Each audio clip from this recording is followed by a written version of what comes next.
बिस्मिल्लाहिर्रहमानिर्रहीम। आज Al-Qadir trust case की अडयाला जेल में समात है और आखिरी जो गवाह है नैब का, उसके ऊपर क्रॉस एग्जामिनेशन चल रहा है। तो मैं आपको बताऊं कि जितने गवाह पेश हुए हैं, 1 रुपए का भी फाइनेंशियल बेनिफिट का कोई एक बंदे ने गवाही नहीं दी। खान साहब के हवाले से या बीबी साहबा के हवाले से पैसे आए, सुप्रीम कोर्ट के अकाउंट में आए और हुकूमत पाकिस्तान को जो है वो ट्रांसफर हो चुके हैं। यहाँ पर काजी फाइज ईसा साहब, आप इस केस के हवाले से क्यों रिमार्क्स दे रहे हैं जब आपके सामने ये केस है ही नहीं?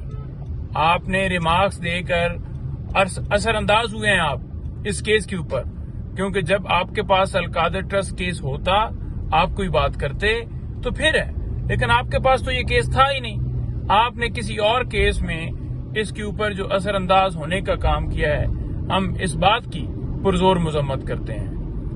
नंबर 2, रिक्यूजल की एप्लीकेशन जो है वो आपके ऊपर आ चुकी है, तो वो एप्लीकेशन जो है वो एक्सेप्ट ही नहीं की जा रही और अब इखलाकी तौर पर यह बनता है कि आप तमाम केसेस से खुद को अलहदा करें। खान साहब के, बीबी साहबा के, पाकिस्तान तहरीक इंसाफ के, किसी बंदे के भी जो केसेस हों, आप उस बेंच का हिस्सा ना बने, क्योंकि आपने मुसलसल फैसले जो हैं हमारे खिलाफ दिए हैं। लिहाजा जब अदम एतमाद आ जाता है तो फिर जज साहब, जो भी होता है जज, वो खुद को उस केस से इखलाकी तौर पर अलहदा कर लेते हैं। और मैं थर्ड ये बात करना चाहूंगा कि आज बुशरा बीबी साहबा के जो फिजिकल रिमांड के हवाले से रात को लेट नाइट इतला दी जाती है कि एटीसी कोर्ट जो है आप आइए और उनका रिमांड देना है।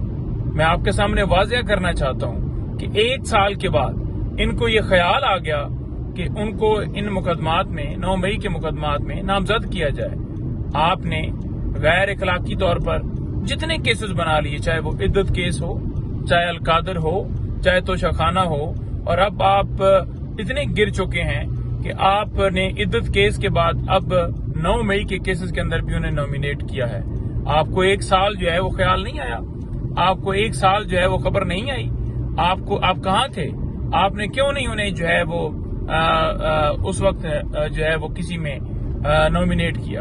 क्योंकि आपको नजर आ गया कि ये केसेस खत्म हो रहे हैं, तो इसलिए आप ये 9 मई के केसेस जो हैं, झूठे केसेस, किसी एक के ऊपर मुकदमा जेनवन नहीं है, आप लेकर उनमें आपने नॉमिनेट कर दिया। एक बापर्दा खातून को आप इस हद तक गिर चुके हैं कि अब खवातीन के ऊपर आप हमले कर रहे हैं। तो इंशाअल्लाह ताला ये जो आप समझ रहे हैं कि खौफ की फिजा या ऐसे मामलात करके डरा लेंगे, तो ये किसी सूरत मुमकिन नहीं है। इंशाअल्लाह ताला वो और ये पूरी कौम आपके जुल्म और जबर का डट के सामना करेगी।